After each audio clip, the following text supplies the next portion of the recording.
Now let's bring in the Ivan Taylor story. And it's interesting because Notre Dame has some rules once you're committed about official visits elsewhere. Taylor took an official visit to Alabama. So, Mike, should we be concerned about Taylor's status in the class? To answer your question, yes, should be concerned. Now, I said this on my show the other night with Tim. Sometimes I wish things would just not get reported, but they are for one reason or another. But what you just said about the rules, like that is something that has stuck with Notre Dame fans. Like if you're committed to Notre Dame, the rule is you can't take visits elsewhere. I've said so many things, and I said that in the past. That was the staff's policy. But for whatever reason, Notre Dame fans have heard that, and they've grabbed onto it, and they've not let it go.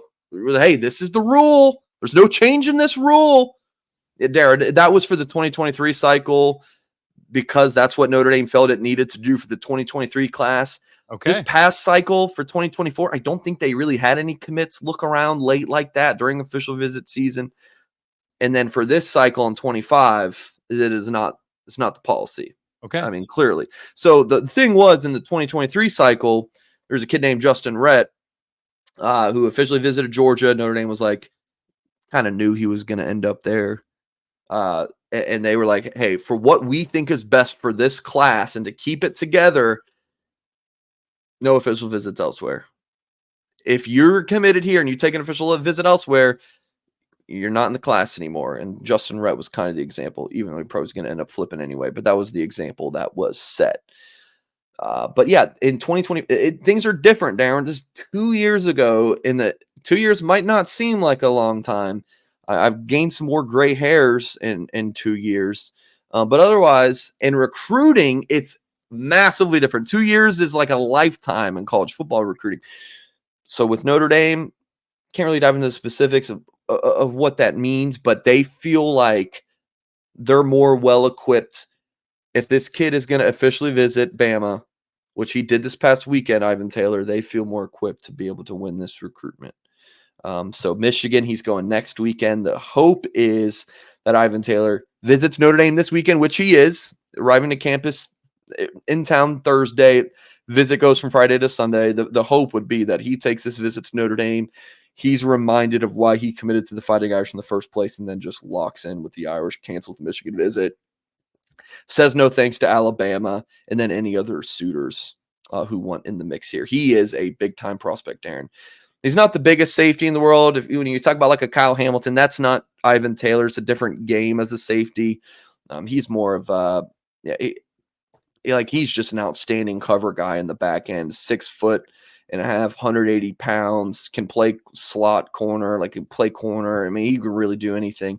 Number 59 overall prospect, number 7 safety in America. Committed to the Irish December 1st over Bama. I mean, I'm sure he'd be admitted to the Michigan offer, Florida, all those schools. Chris O'Leary left earlier this year. That's had a big impact on Taylor. I think that's a part of the reason why he's opened up his recruitment a little bit. When I say a little bit, it's at least a little bit. We'll see where it goes from here, Darren. It might be a coin flip right now if Notre Dame keeps him or not. The thing that is giving there's a few reasons for concern. One, Darren, aside from him taking official visits, that's obvious, is I look back a few years and I didn't spend a crazy amount of time on it. Prospects who are committed to Notre Dame, who are seriously taking visits elsewhere, usually don't end up at Notre Dame. So that makes me nervous. But also, there was that stretch where every year that LeBron won the NBA Finals, Alabama won the national championship. I mean, at what point, is it a streak needs to be broken? Notre Dame's got to break this streak here, and that streak got broken too. So we'll see how it goes, Darren.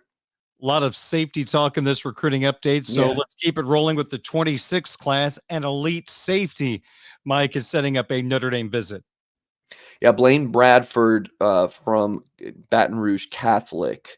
Notre Dame landed a big-time prospect from Baton Rouge a couple years ago. Jaden Osbury, Notre Dame would love to go right back down to Brian Kelly's yard to land another prospect who's considered a Tigers lean. get him up South Bend. I'm here. Notre Dame's doing a really good job in the recruitment of Blaine Bradford. He's in the 2026 class, 6'1", 195, number 15 overall player, top safety in America per the On3 industry ranking. He's actually going to be on campus this week, Darren. Had to reschedule some family stuff, different, things that they had going on. So he's going to be on campus July 25th. I think that's for that good old grill and chill. Darren, I'll never forget when we did one of those interviews. This was talking back in the 2022 class a few years ago.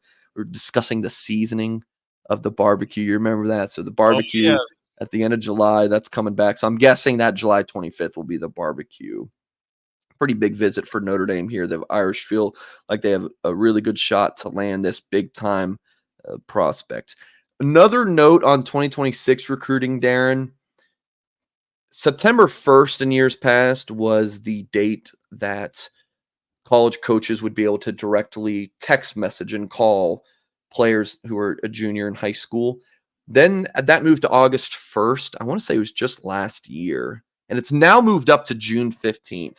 So why that is, Darren, your guess is as good as mine. I have no idea. It seems like the NCAA has better things to do than to move this around, but hopefully they have a good reason for that. But so Notre Dame's got this big official visit weekend. Schools all around the country have big official visit weekends. And coinciding with that, at midnight Saturday, or maybe it's Friday, they got to be up and start contacting 2026s because everyone else in the country will do it, and you can't be the one left out. So yeah, Notre Dame will be up hitting up some targets and their couple commits, and so yeah, Notre Dame will be texting, sending graphics, all that good stuff this weekend. So 2026 recruiting kind of gets, for the lack of a better term, officially started this weekend. Well, that's just a sample of some of the Notre Dame football recruiting news. If you're not a subscriber to Blue and Gold Illustrated, blueandgold.com, Mike, this would be a really good time because the recruiting news is coming at you very, very quickly. Yeah, I mean, we tried to do the best with recruiting coverage, not only in like scoop and intel and but reporting news and all of the interviews. I feel like from A to Z, Blue and Gold does the best job covering Notre Dame football recruiting. I might be a little bit biased in that, Darren, but I feel like that truly in my heart of hearts. So our offer for your radio audience and my YouTube audience, Darren, is $1 for 2 months. When you use the promo code UND1, this is for new subscribers. If you never subscribe to the site, go to blueandgold.com and click on the offer, or the subscribe button. It's all over the place. You can't miss it. When it asks for a promo code, punch in UND1 and choose the $1 for 2 months. So that gets you from now to the rest of official visit season. July, believe it or not, we'll have some recruiting news. A lot of guys announce commitments in July after their June official visits, and then in August, that'll get you through some of a fall camp, and then by then you'll want to just stay subscribed because you'll be hooked. So please go to blueandgold.com and check it out.